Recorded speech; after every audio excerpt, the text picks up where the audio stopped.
Gloria al Señor. Bienvenidos hermanos y hermanas a esta reunión especial en la que tenemos el enorme privilegio de estar en la presencia del Señor y participar de la comunión los unos con los otros. ¿Se encuentran felices, hermanos? Hay muchos motivos para estarlo. Les invito, hermanos, a que se pongan en pie. Vamos a abrir la Biblia en el primer libro de los Reyes. Primer libro de los Reyes, capítulo número 2. Y vamos a leer a partir del versículo número 36 en adelante. Primer libro de los Reyes, capítulo 2, versículo 36 en adelante. La palabra de Dios nos dice: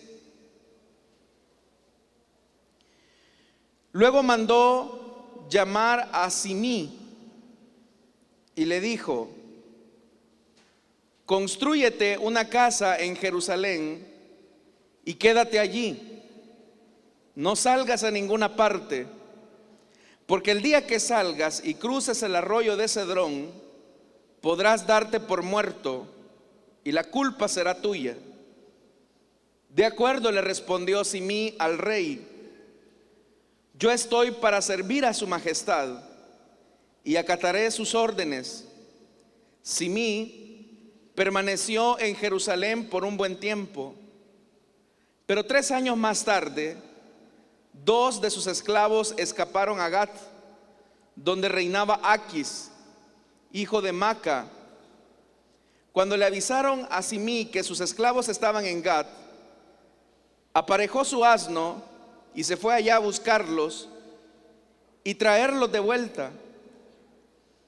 Al oír Salomón que Simí había ido de Jerusalén a Gat y había regresado, lo mandó a llamar y le dijo: yo te hice jurar por el Señor y te advertí: el día que salgas a cualquier lugar podrás darte por muerto, y tú dijiste que estabas de acuerdo y que obedecerías. ¿Por qué pues no cumpliste con tu juramento al Señor, ni obedeciste la orden que te di? El rey también le dijo a Simí: tú bien sabes cuánto daño le hiciste a mi padre David. Ahora el Señor se vengará de ti por tu maldad. En cambio yo seré bendecido, y el trono de David permanecerá firme para siempre en presencia del Señor. Acto seguido, el rey le dio la orden a Benaías, hijo de Joiada, y este fue y mató a Simí. Así se consolidó el reino en manos de Salomón.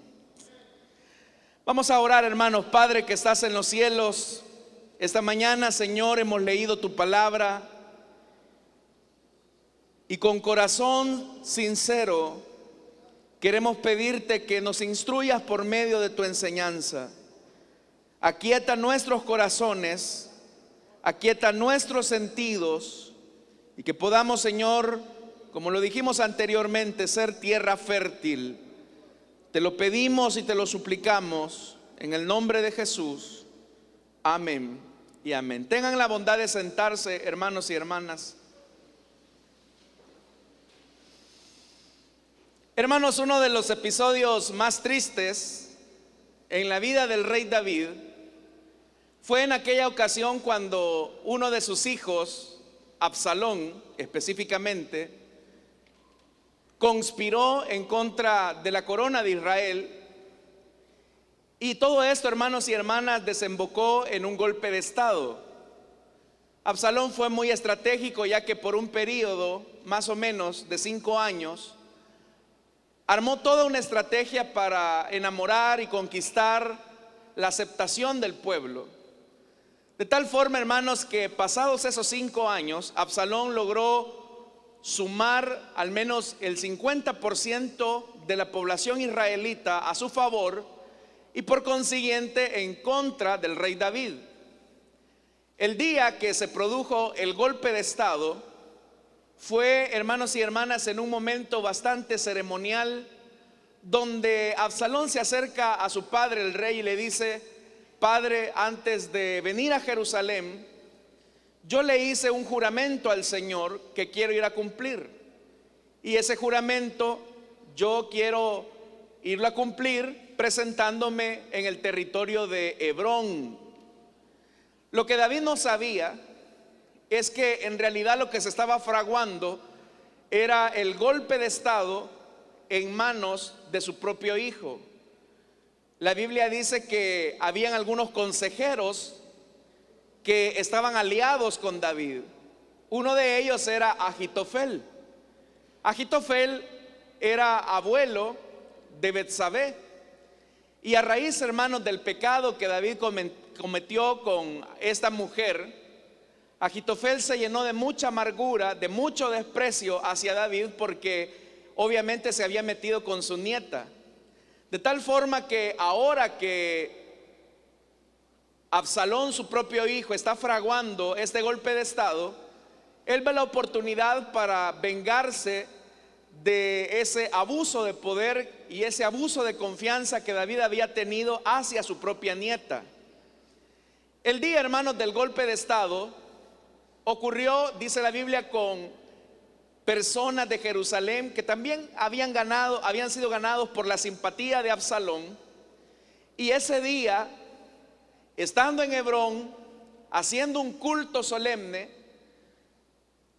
fue el momento preciso donde la gente comenzó a decir: vive el rey Absalón, vive el rey Absalón.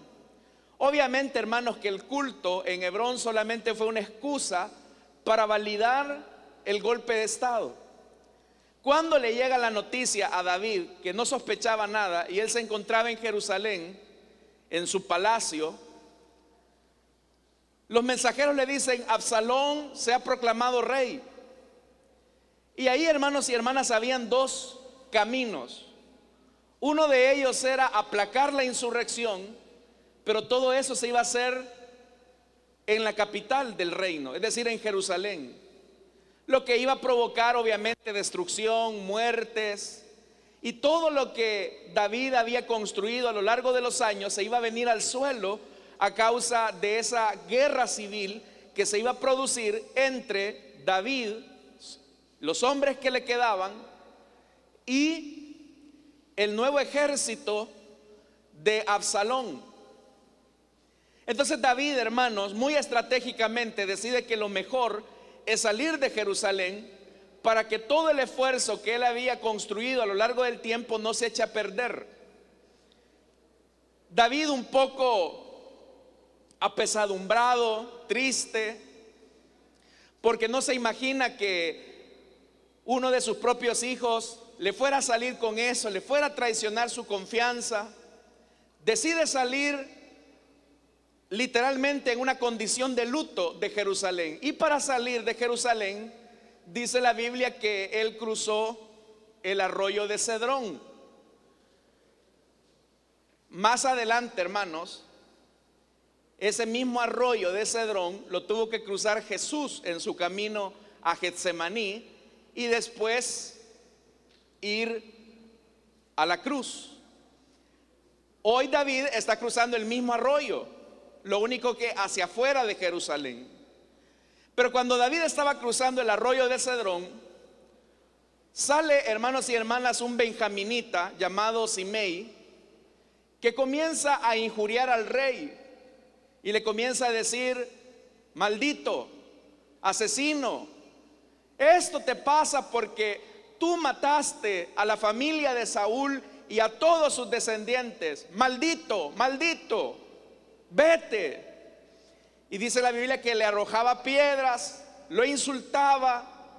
Y se puede imaginar, hermanos, lo que David estaba sintiendo al salir de su reino, de la capital, atravesando el arroyo de Cedrón, mientras que Simei le estaba injuriando, le estaba maldiciendo, le estaba insultando. En ese preciso momento, su general Joab, uno de sus oficiales, le dice: mire su majestad, si quiere callamos a ese perro. ¿Cómo es posible que este benjaminita se atreve a insultar a su majestad? Pero la actitud reflexiva de David es bastante interesante, porque David le dice: no, no le hagan ningún daño. No sabemos si Dios ha permitido que este benjaminita Simei me maldiga por mi pecado. Porque hay que recordar que David en ese momento está reflexionando que toda la desgracia que le está pasando es por su pecado cometido con Betsabé. El hecho es, hermanos y hermanas, que Simei lo maldijo, lo injurió, y David no hizo nada.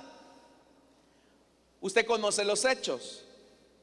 Tiempo más tarde, Absalón encamina todo el ejército de Israel y fracasa.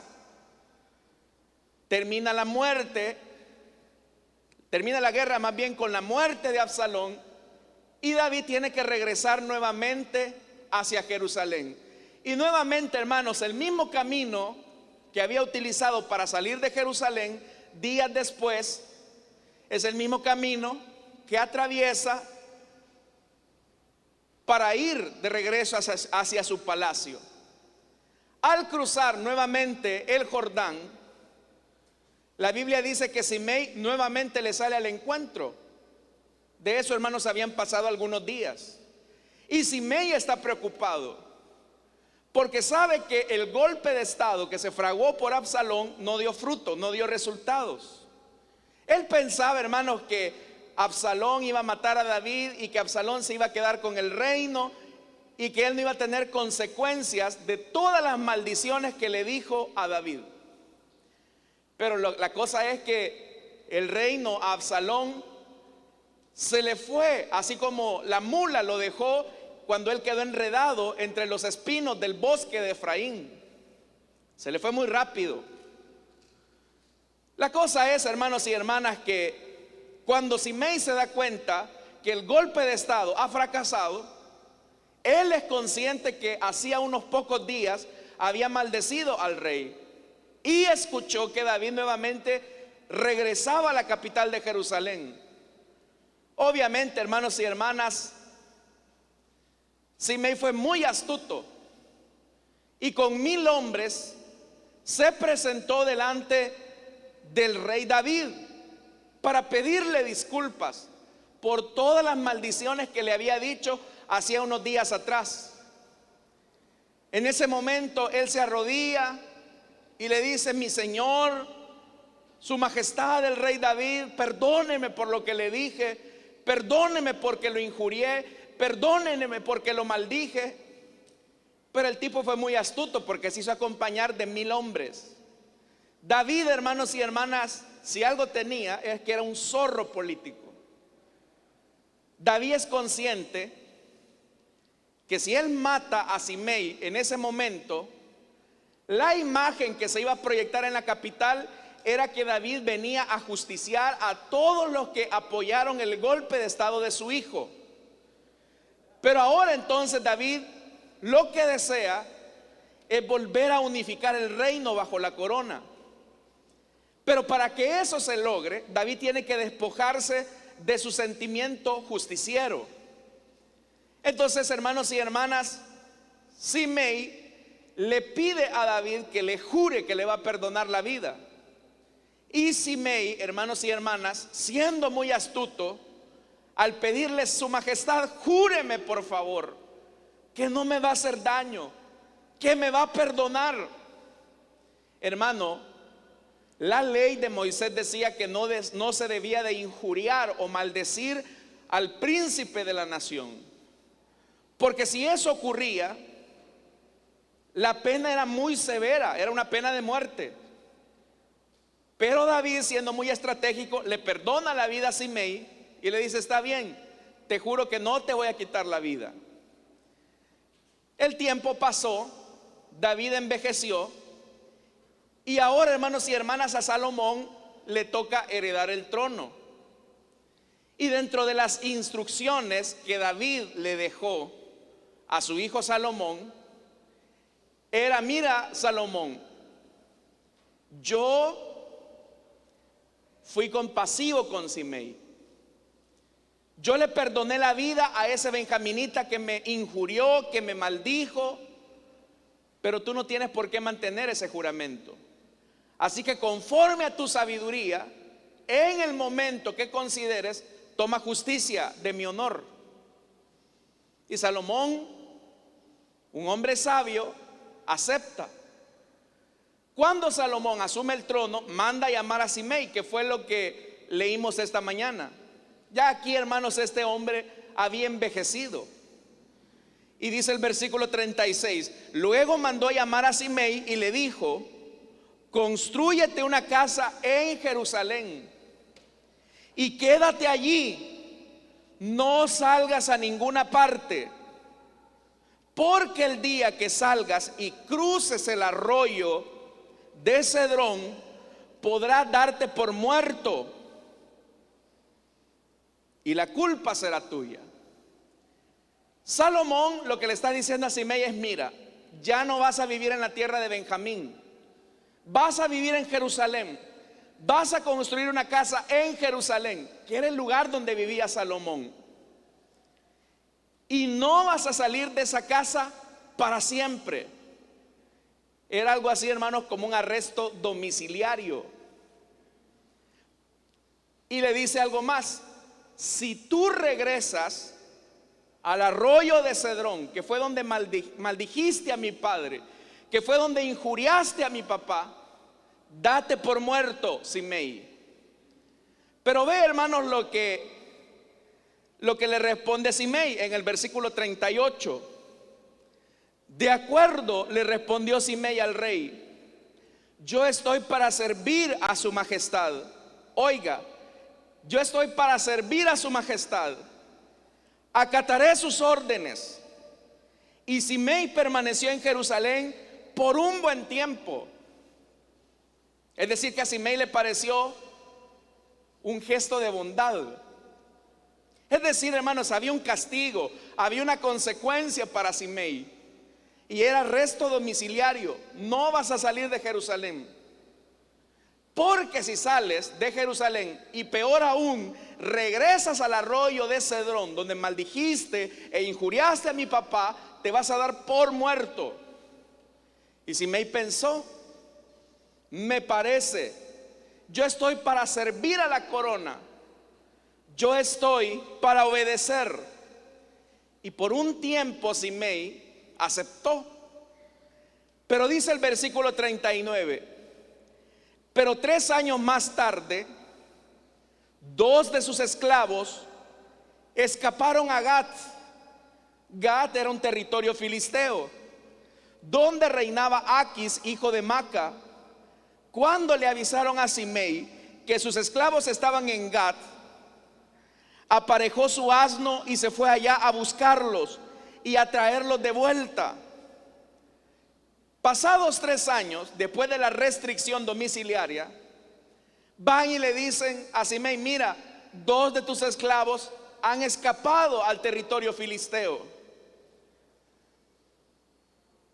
Ahí, hermanos y hermanas, Simei se la estaba jugando.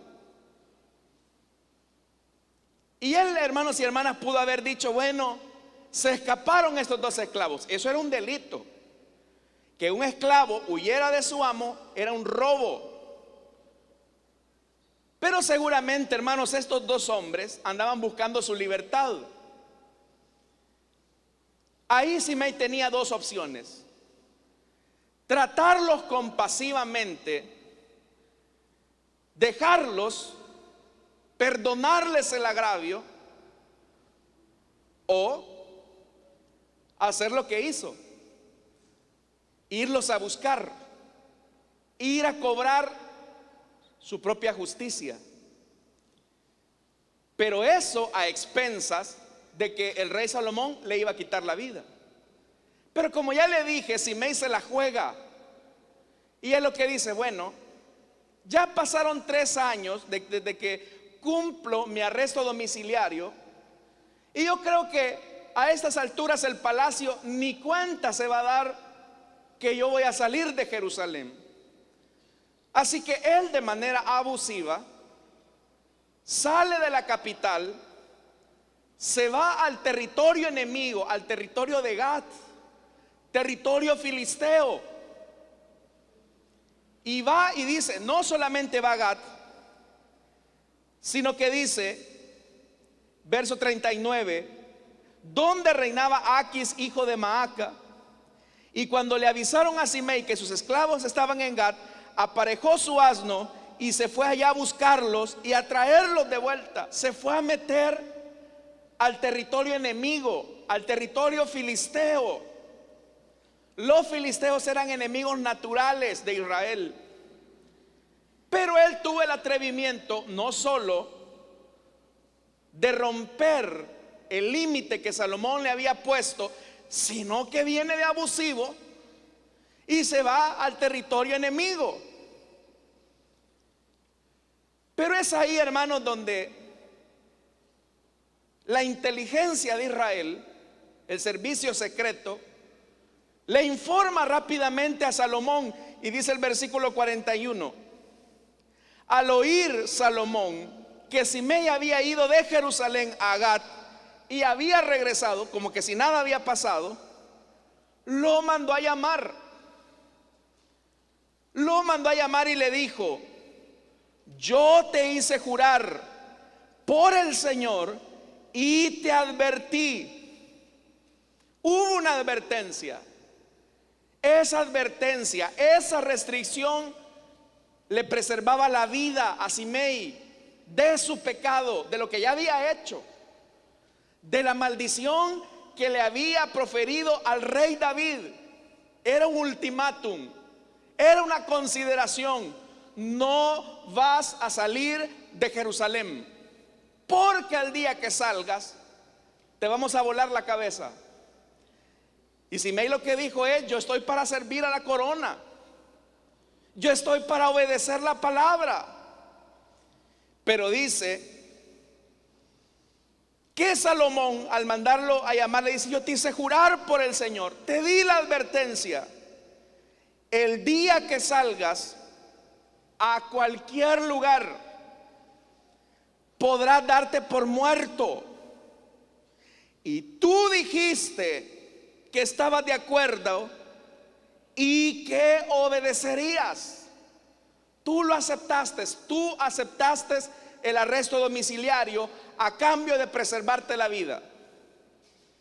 Mi papá te perdonó la vida, yo te voy a perdonar la vida, pero restringiéndote el paso, restringiéndote tu movimiento.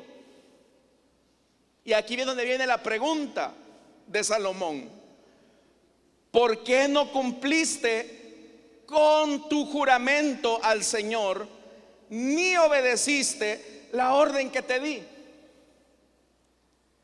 La pregunta que Salomón, hermanos y hermanas, le está haciendo es una pregunta que nos debe de llevar a nosotros a pensar: ¿por qué los seres humanos cruzamos el límite? ¿Por qué cuando Dios nos pone un límite, una frontera, por qué los seres humanos lo cruzamos? Aquí, hermanos y hermanas, Simei nos puede dar muchas respuestas. ¿Qué pudo haber pensado Simei después de 3 años que había hecho este juramento al Señor? ¿Qué pudo haber pensado él? Él lo que pudo haber dicho es: bueno, Salomón no se va a dar cuenta que yo voy a salir de Jerusalén, así que yo bien puedo tomarme la atribución de salir del territorio. Lo mismo que muchas veces usted y yo hacemos cuando cruzamos el límite. Nosotros cruzamos el límite pensando que no se van a dar cuenta. Y probablemente, hermano, Simei hasta se disfrazó. Probablemente Simei hasta cambió de mula. Ya la gente sabía el color de la mula de Simei, que era negra. Él buscó una mula blanca para que nadie sospechara. Pero la corona tenía su servicio de inteligencia. Lo tenían bien vigilado. Es decir, que Simei actuó como un tonto, porque creyó que podía burlar la corona de Israel. De la misma manera, nosotros cuando cruzamos el límite de manera implícita, estamos creyendo que podemos burlar la corona no de un hombre, sino que la corona del Rey de Reyes. Muchas veces nos tomamos ese abuso de confianza. Entonces Simei dijo: no, nadie se va a dar cuenta, así que yo me voy a disfrazar, me voy a ir al territorio de Gad y voy a ir por mis 2 esclavos. Pero también, hermanos, ahí estamos conociendo un poco el corazón de Simei, porque a Simei le perdonaron 2 veces su maldición, su injuria al rey David. Y ahora que estos 2 esclavos han huido de Jerusalén y han salido de su territorio, ¿por qué Simei no tuvo la misma conducta de decir: bueno, se fueron, los perdono? Porque si no los perdono y yo voy a buscarlos, mi cabeza es la que va a salir rodando. Hasta por un tema de conveniencia, Simei tuvo que haber perdonado a esos 2 esclavos que se le escaparon. Muchas veces, hermanos y hermanas, cruzamos el límite cuando pensamos que tenemos derechos especiales, cuando pensamos que las restricciones son para los demás, pero no para nosotros. Ese es el engaño en el que caen muchos líderes de países, de organizaciones, de iglesias, que piensan que la ley solamente es para los súbditos, que piensan que la ley solamente es para la gente común, el populacho, y creen: bueno, si yo soy el líder, si yo soy el presidente. ¿Cuántos políticos, hermanos y hermanas, no hay que dicen: bueno, si yo tengo fuero? Y piensan que el fuero es un escudo para proteger todas sus fechorías. Y no es cierto. El fuero tiene, hermanos y hermanas, sus especificaciones en el cual se puede hacer uso de él. Entonces, pero hay políticos que no dicen: no, si yo tengo fuero, de tal forma que si andan manejando ebrios, matan a una persona, la golpean, dicen: no, yo tengo fuero porque soy ministro, soy diputado, soy alcalde. Creen que el fuero es una excusa en el que pueden hacer lo que les da la gana. Otros, hermanos y hermanas, aunque no tienen un fuero constitucional, ¿cuántos líderes no hay que dicen: bueno, las normas y las reglas y los límites son para el pueblo, menos para mí? Así que yo le puedo decir a la gente: no suban a una muchacha que no sea su esposa en su carro, pero yo, como soy el líder de la iglesia, el pastor, sí lo puedo hacer. ¿De dónde? O yo, como soy el líder de la iglesia, puedo tomarme ciertas atribuciones porque yo soy el siervo de Dios. ¿De dónde? Si hay una restricción, hay un límite que delante de Dios no distingue ni de posición ni de privilegios, sino que es una ley, es un límite para todos. De tal forma, hermanos y hermanas, que la palabra de Dios no es solamente para la gente, es para todos.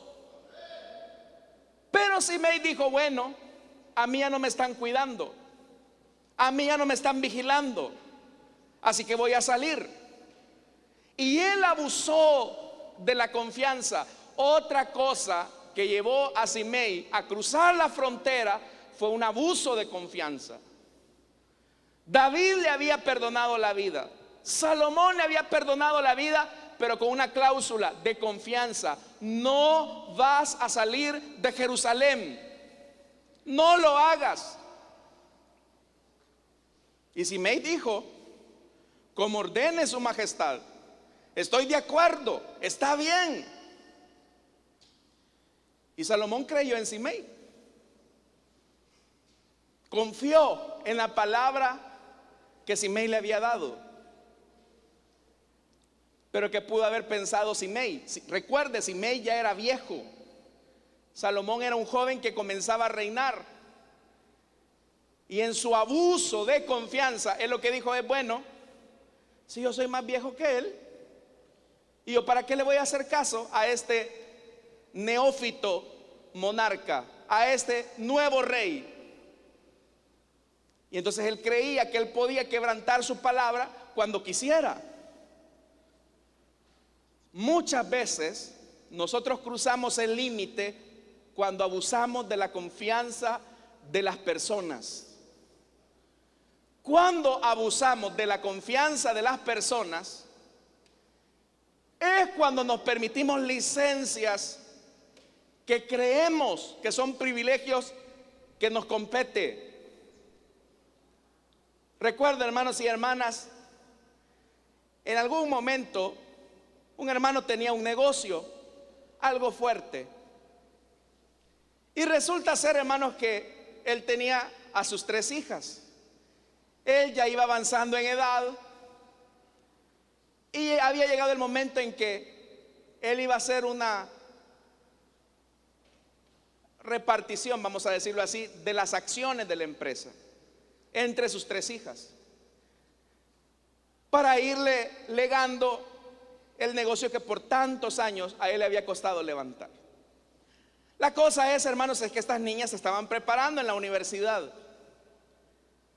Pero un día, a raíz, hermanos y hermanas, de una situación de error humano, una de las hijas de este hermano se tomó la atribución de utilizar los fondos de la empresa para subsanar ese error, que era error de un novio que ella tenía ahí al interior de la empresa.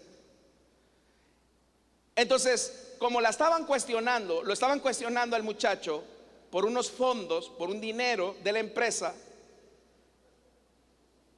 Entonces la hija del dueño, del hermano, lo que dijo fue: bueno, si el problema es dinero, no hay problema, vamos a resolverlo con este dinero. Pero era dinero de la empresa. Ella tenía, hermanos y hermanas,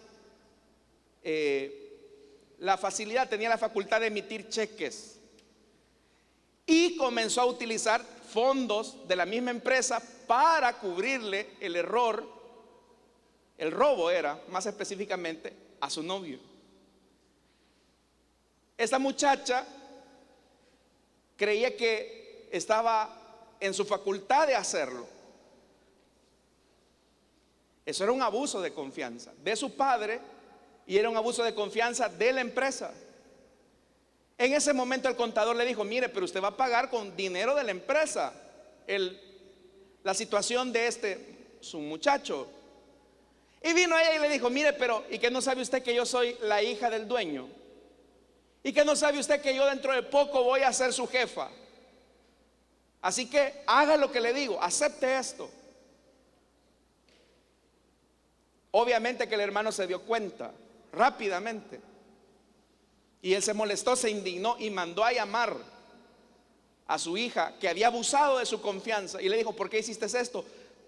Papá, ¿y no tú me vas a heredar la empresa? Pues ¿qué son esta cantidad de dinero ¿qué hizo este? Mira, si quieres removerlo de puesto, pero ¿qué es esta pequeña cantidad? Son más los ingresos que tenemos nosotros por hora.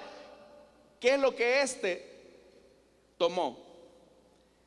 Y vino el papá y le dijo: mira, es que no se trata de una cuestión de dinero, se trata de una cuestión de confianza.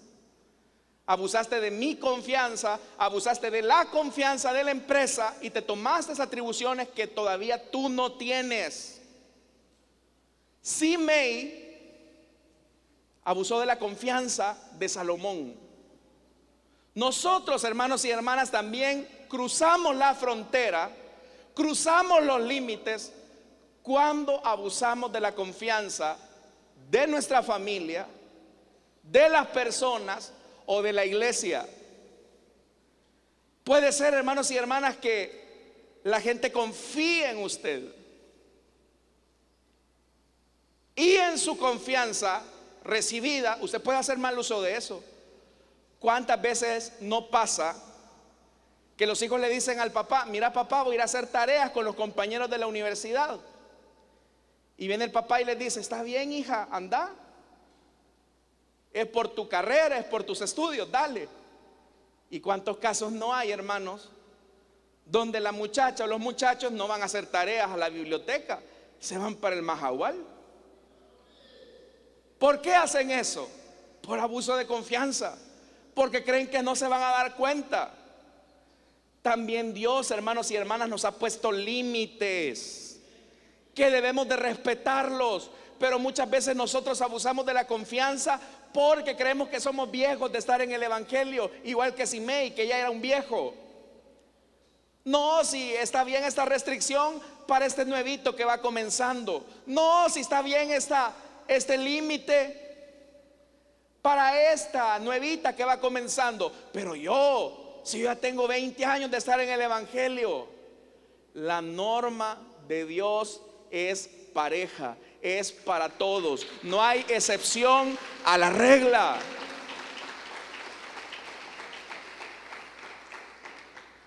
Porque otra razón Simei cruzó la frontera o cruzó el límite, porque creyó que era algo que podía manejar. Al irse al territorio filisteo, una de dos: o tenía buena comunión con el rey filisteo, con Aquis, y con eso representaba una traición para la corona, o se la jugó, hermanos y hermanas, pensando que lo podía controlar. Muchas veces nosotros también cruzamos los límites cuando pensamos que podemos controlar las cosas, cuando creemos que hay cosas que parecen inofensivas. Es que ¿cuál fue la reflexión de Simei? La reflexión de Simei fue: y en esto, ¿en qué le hago daño yo a Salomón? ¿En qué le afecta que yo salga de Jerusalén a traer a mis 2 esclavos? Esto no le afecta en nada. Yo solamente estoy velando por mis intereses. Pero en realidad, hermanos y hermanas, ¿qué garantizaba que Simei no fuera a revelar secretos de la corona al rey Aquis? Pero él creía que lo podía manejar.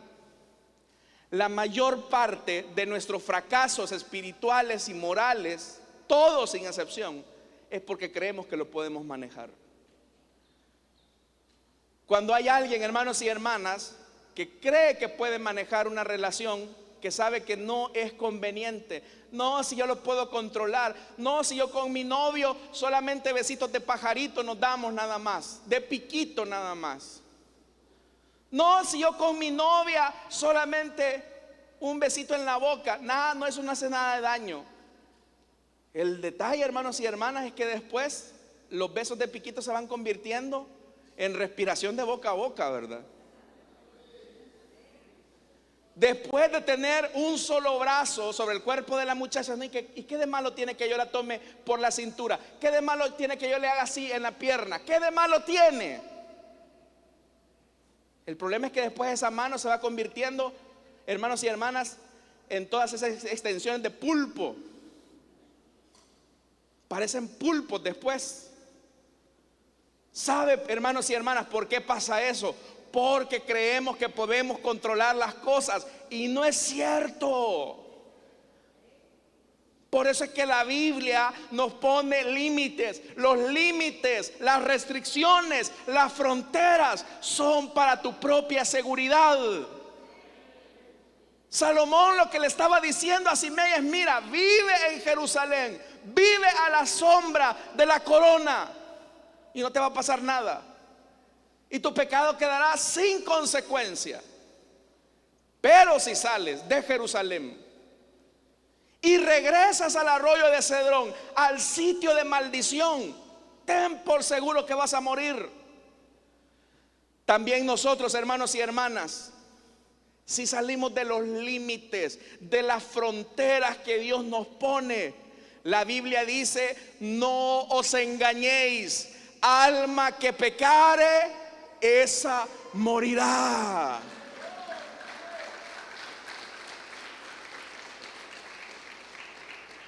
Por eso, estimados jóvenes, señoritas, los límites que te ponen tus papás es para protegerte.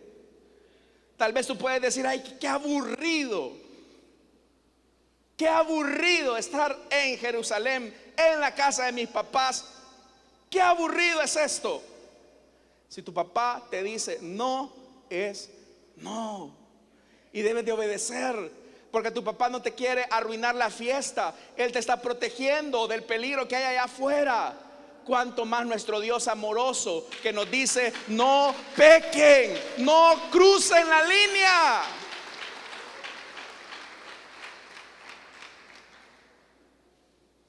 Entonces, cuando David le perdona la vida a Simei, cuando Salomón le perdona la vida poniéndole restricciones, le ponen pausa a su sentencia de muerte. Pausa. Pero cuando a él se le ocurre la gran idea, y tiene una gran ideota de cruzar la frontera, él le vuelve a puchar play a la sentencia de muerte. Y Salomón se lo dijo: si tú cruzas la frontera, yo no voy a ser culpable de tu desgracia, lo serás tú. Entonces vea, verso 43: ¿por qué pues no cumpliste con tu juramento al Señor, ni obedeciste la orden que te di? En esa pregunta, otra de las razones por las cuales Simei cruza la frontera es porque está despreciando la palabra de Salomón. Y si la primera vez maldijo a David de forma directa, tirándole piedras, diciéndole asesino, insultándolo, en esta segunda ocasión Simei está maldiciendo a Salomón de manera indirecta, al despreciar su palabra, al despreciar la disposición real. Al pensar, hermanos y hermanas, en blasfemar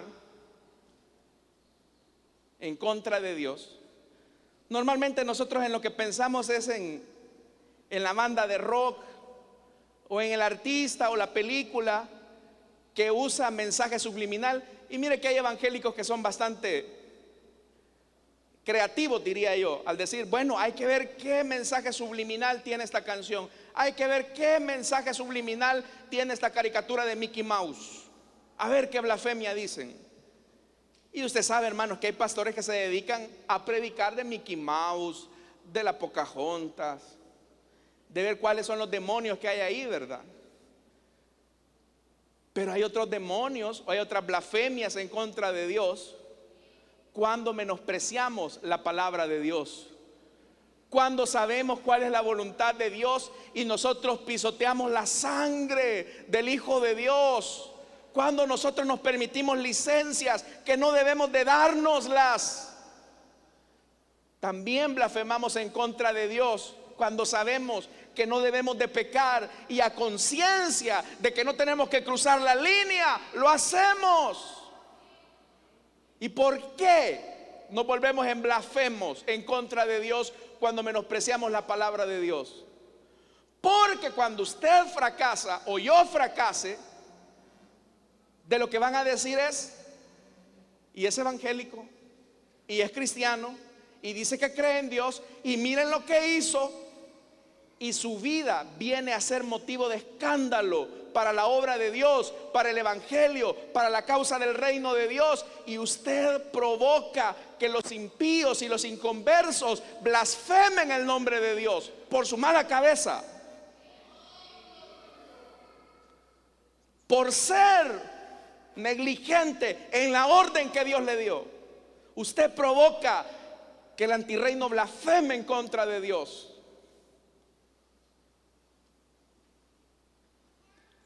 Pero ¿qué pasa cuando un cristiano obedece?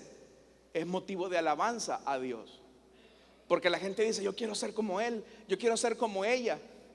Y usted y yo sabemos que la clave no está en nosotros mismos, sino que la clave está en el poder transformador del Evangelio, en la gracia de Dios. Y la alabanza se la lleva el Rey de Reyes y Señor de Señores. Por eso es que Salomón le dice: tú has provocado blasfemar en contra de mí. Hermano, si el rey Aquis, si hubiera dado cuenta que este Simei andaba ahí entre los filisteos, Salomón hubiera sido motivo de burla. Lo mismo pasa entre nosotros. Cuando usted se va a meter al mundo, cuando usted va a tener, hermanos y hermanas, sus estrepitosas caídas, cuando usted se mete en la filosofía mundana, usted y yo venimos a ser motivo de burla para el Señor. ¿Cuántas desgracias no acarrea el que desobedece, el que cruza el límite? Por eso, iglesia del Señor, no cruces el límite que tu Dios amoroso te ha puesto. No lo hagas. Hay límites que tienes que respetar. Hay fronteras de las que tienes que estar lo más lejos posible. Por eso, hermanos y hermanas, dice el verso 45: en cambio, dice Salomón, yo seré bendecido y el trono de David permanecerá firme para siempre en presencia del Señor. Yo voy a estar firme en presencia del Señor. Yo no puedo burlar al Señor, dice Salomón. Voy a estar firme porque estoy en presencia del Señor. Hermanos, Dios está acá en este lugar. ¿Se alegran de que Dios esté en este lugar? Dios está en este lugar, hermanos.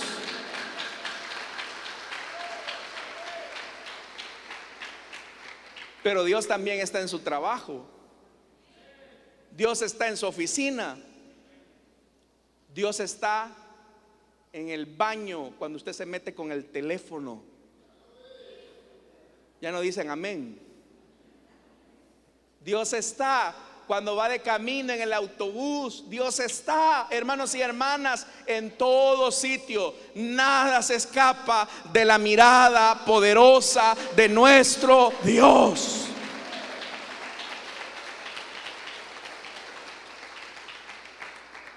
Verso 46, con lo que vamos terminando.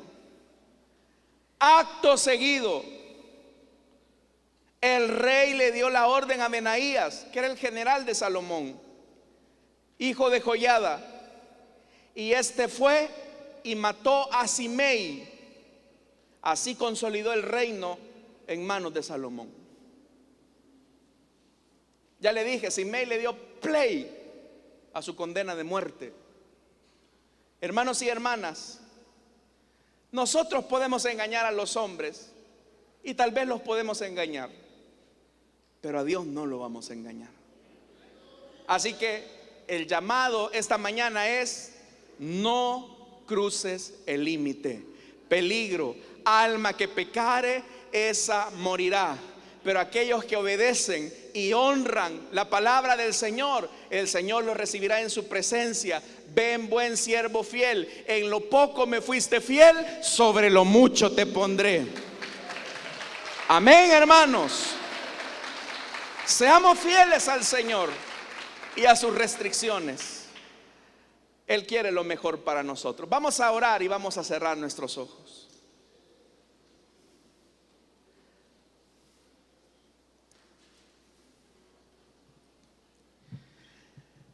Teniendo nuestros ojos cerrados, hermanos y hermanas, y nuestro rostro inclinado,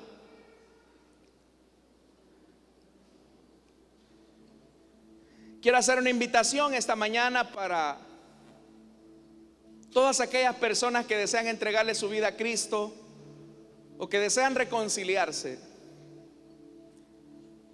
Si usted ha cruzado el límite y la frontera, busque al rey como Simei lo hizo en su primer momento. Pida misericordia. Pida misericordia y dígale: Señor, yo crucé la frontera, crucé el límite, perdóname, porque creí que podía controlar las cosas, porque creí que podía abusar de tu confianza, porque menosprecié tu palabra. Perdóname. Y la Biblia dice que el que se humilla alcanza misericordia. Pero no pretendamos, hermanos y hermanas, que podemos burlar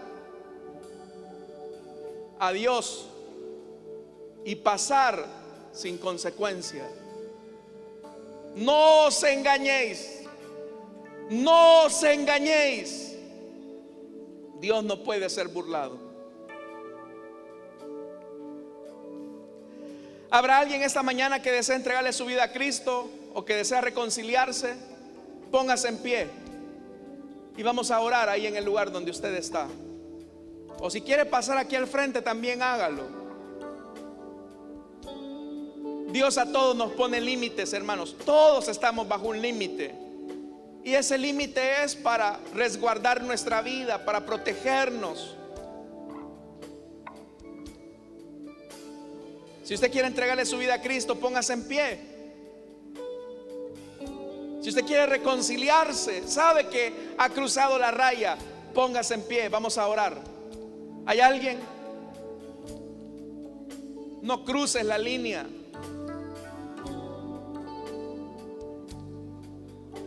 No pienses que puedes controlar las cosas, porque no es así. Nadie ha salido ileso cuando cruzamos la frontera.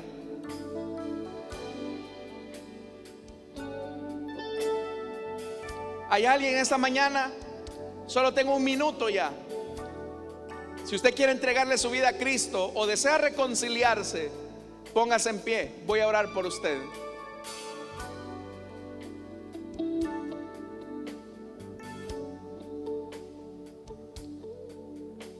Amigo, Dios nos dice: no pequéis, no pequéis. Dios no puede ser burlado. Todo lo que el hombre sembrare, eso mismo también segará. El que siembra para la carne, de la carne cosechará muerte. Pero el que siembra para el Espíritu, del Espíritu segará vida. ¿Hay alguien que quiere entregarle su vida a Cristo? Póngase en pie. Sé que Dios te está llamando esta mañana. Si tienes que poner a cuentas tu vida con el Señor, hazlo ahora. Puede ser la última oportunidad para hacerlo. No vaya a ser que tu corazón entre en una dureza que ya no te permita ver más allá.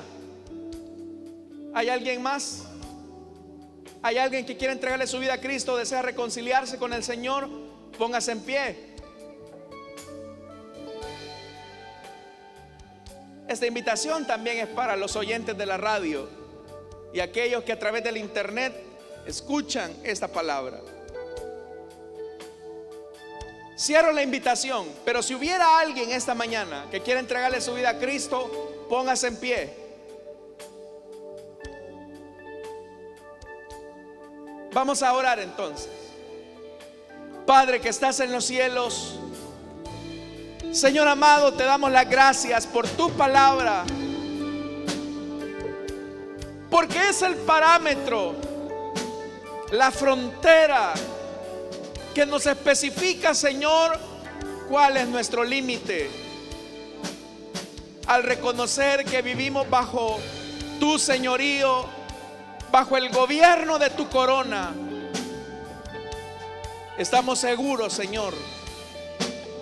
Ayúdanos a vivir bajo la sombra del Omnipotente, para vivir plenamente en ti. Ayúdanos, Señor, a vivir en esa frontera de seguridad. Te lo pido. Ayúdanos a no abusar de tu confianza. Ayúdanos, Señor, a no menospreciar tu palabra,